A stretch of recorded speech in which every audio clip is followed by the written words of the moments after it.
One night, unable to sleep, I mindlessly scrolled through TikTok, hoping to find something that would distract me from my restlessness. Among the countless TikTok live streams, one particular stream caught my attention. The title simply read, "A Midnight Stroll."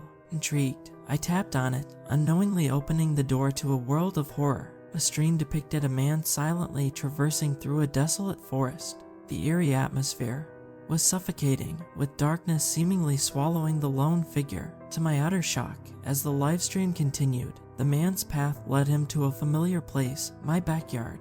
I couldn't believe my eyes. It was my house. How could this be possible? Fear gripped my heart, and I immediately dialed the emergency services, desperately hoping they could provide some answers. The police arrived swiftly, but to my dismay, they found nothing out of the ordinary in the woods. Without any concrete evidence or immediate danger, they dismissed my claims. I figured that this account would probably go live again, and when it does, I'll screen record and get some proof. It took some time, but eventually the live stream resumed. Unfortunately for me this time, however, it did not reveal my house, just hours of this man walking through the woods at night. Why are people even watching this? I thought to myself. The live stream that night was a bust. This man didn't do anything out of the ordinary besides, being a weirdo walking through the woods at night. I anxiously waited for the live stream to return. After 2 days, the account finally went live again, and this time, I was prepared. I started to film the screen, determined to capture the proof I so desperately needed. The stream unfolded just as before. The mysterious man paced through the dark woods, his footsteps crunching unsuspecting leaves. The sound of crickets could be distinctly heard. The man emerged from the depths of the forest, his gaze fixed on my house. But this time, something was different. He started moving towards my house, step by step, drawing closer to me. The fear that had gripped me earlier escalated to sheer terror. I knew I had to take action. My fight or flight response activated, and I descended the stairs from my room, making my way to the kitchen window, never taking my eyes off the live stream. I peered into the darkness, searching for any signs of the man approaching my house. But to my horror, I saw nothing. I looked back down at my phone, and then back up to the window, and back down at my phone again. The man was continuing to walk towards my house in the live stream, but I didn't see him in real time. The realization struck me like a lightning bolt. The live stream had a delay. It had to have a stream delay. I watched him approach my back door on my phone. My mind raced as I frantically looked to the left and noticed my back door was ever so slightly cracked open. Usually, it's safe to assume that something has happened to someone when they haven't posted an update in over half a month.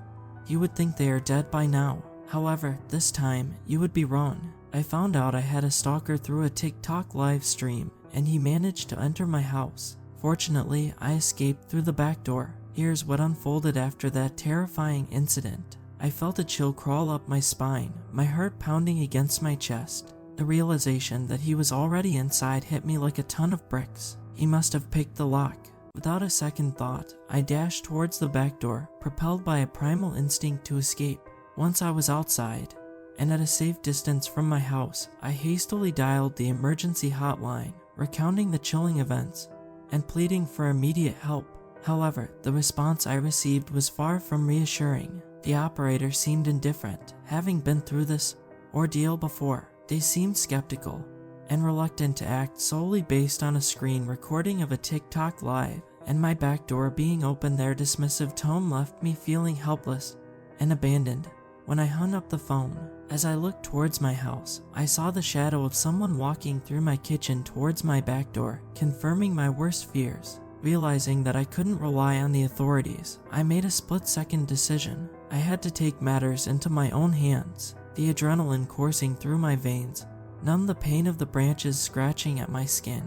As I sprinted into the darkness of the forest, every fiber of my being focused on one thing: survival. The sound of my own labored breath filled my ears, matching the rhythm of my pounding footsteps. Branches whipped against my skin, leaving angry red marks in their wake.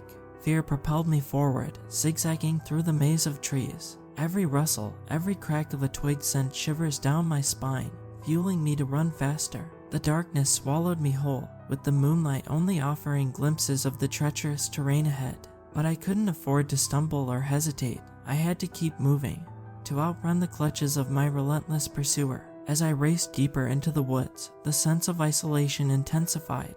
There was no one to hear my cries, no one to come to my aid. The forest seemed to stretch on endlessly, an unyielding labyrinth designed to ensnare its prey. Yet, I pushed myself to the limits, driven by sheer willpower. In the desperate hope of eluding my stalker, the forest floor gave way to a steep incline, and my tired legs strained to maintain their pace. I stumbled, my body crashing to the ground, pain shooting through every limb. But I couldn't afford to stay down. I had to keep going. Blood trickled from my grazed knees and palms, marking my path with crimson. I fought through the pain, the fear gripping me tighter with each passing second. With every ounce of energy left in me, I surged forward, my determination overriding the fatigue that threatened to consume me. After what felt like an eternity, my lungs burning for air, I collapsed beneath a tree, believing I had finally reached a safe distance. Silence enveloped the surroundings, and I took a moment to catch my breath. My curiosity got the better of me. I peered at my phone, and the live stream showed the man emerging from my house, a full 10 minutes behind real time. The comments accompanying the live stream were filled with disturbing messages, with people urging the man to harm me, flooding the chat with knife emojis, and even sending virtual gifts encouraging him to kill me. These viewers were sick in the head, reveling in my suffering, finding entertainment in my torment. A snap of a twig shattered the silence, jolting me back to the present moment.